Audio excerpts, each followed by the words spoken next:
Hey, y'all, it's Gabby back again at Budlong Avenue Productions for the second episode of season 18 of RuPaul's Drag Race. So, the maxi challenge for this episode is a girl group challenge. Kudos for them for bringing it earlier in the season rather than later. It's good drama. It shows like what everyone's strengths and weaknesses are. Mandy's saying performing is her strongest suit. Like, oh my gosh, does this mean that she's going to be on the bottom?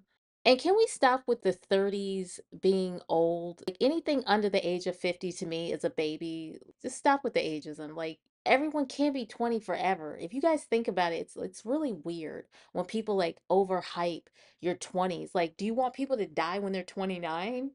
Is that it? Do they not get to live because they're no longer 20? It's very dystopian. I'm not trying to start crap, but every time I look at Discord Adams, they remind me of Judd Birch from Big Mouth. Does anyone see it? I don't think that self-awareness is Discord Adams' strong suit because the absolute irony of her saying that Drag Race or drag in general has become so Disneyfied while sitting in a confessional for a show that is the direct reason for that Disneyfication absolutely sent me. Okay, so these queens are telling me something without telling me something in the edit because why didn't anyone pick Athena for their girl group?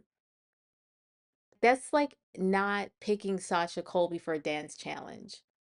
And the way that Athena was like disinterested when the group huddled together, she was so disinterested and so distant from the team. She wasn't vibing with them. Like she could have managed, like turned that disappointment into, I'm going to show you guys something.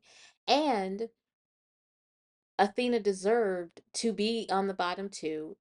Her team deserved to be in the bottom because they were not cohesive at all.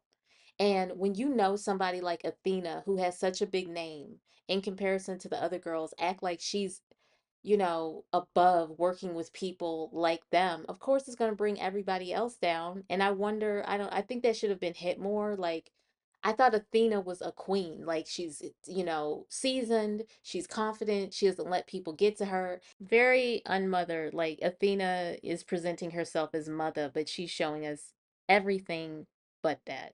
Be there for your freaking team, girl.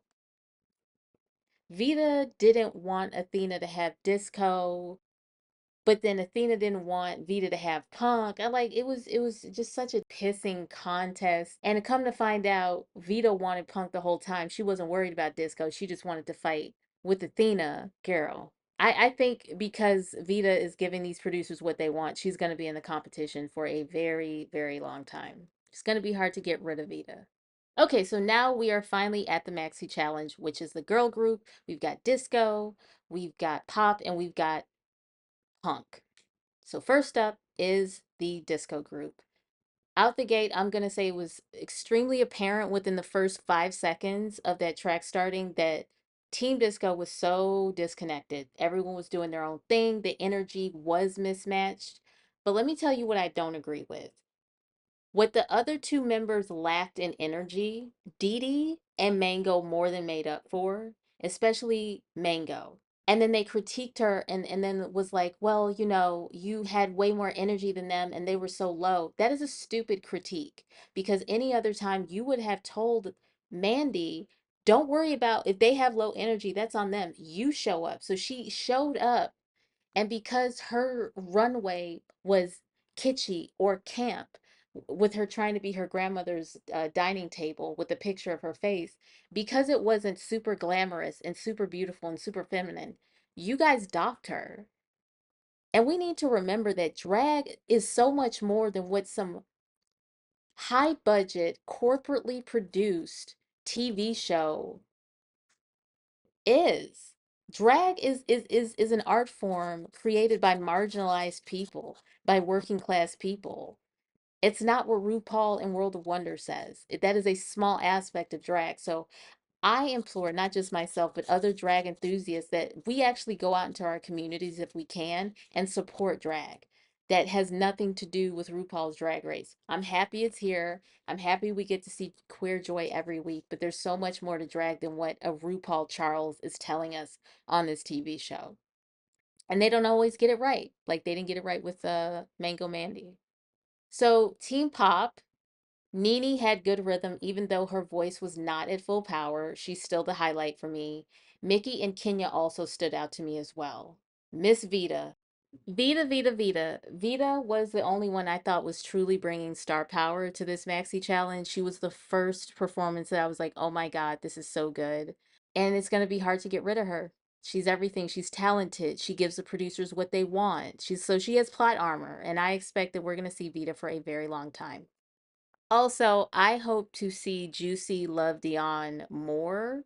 I know she's young, I know she's flexy, I know she's a dancer, and I feel like those kind of girls tend, in the past anyways, prior to season 17, 16, we didn't take them seriously because while they were good dancers, maybe they were underdeveloped in other ways, but I don't see that necessarily with Juicy. I have a feeling she's going to do really well in next week's challenge, which is the RuPaul Live, the SNL spoof. I just have a feeling. So I hope we see her. I hope that, she gets at least a top six, seven, five, tops five placement. Because she's got it. I love watching her. So tops and bottoms. I had a real big problem with this, and quite honestly, I don't know about you guys, but I am utterly confused.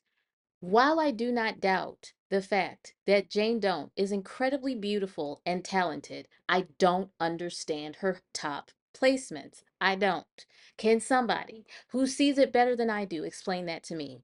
Especially because Kenya, Vita, Nene, Juicy are right there. Like, why is there this rush to like give Jane Don't top placements? Is this another Ginger situation?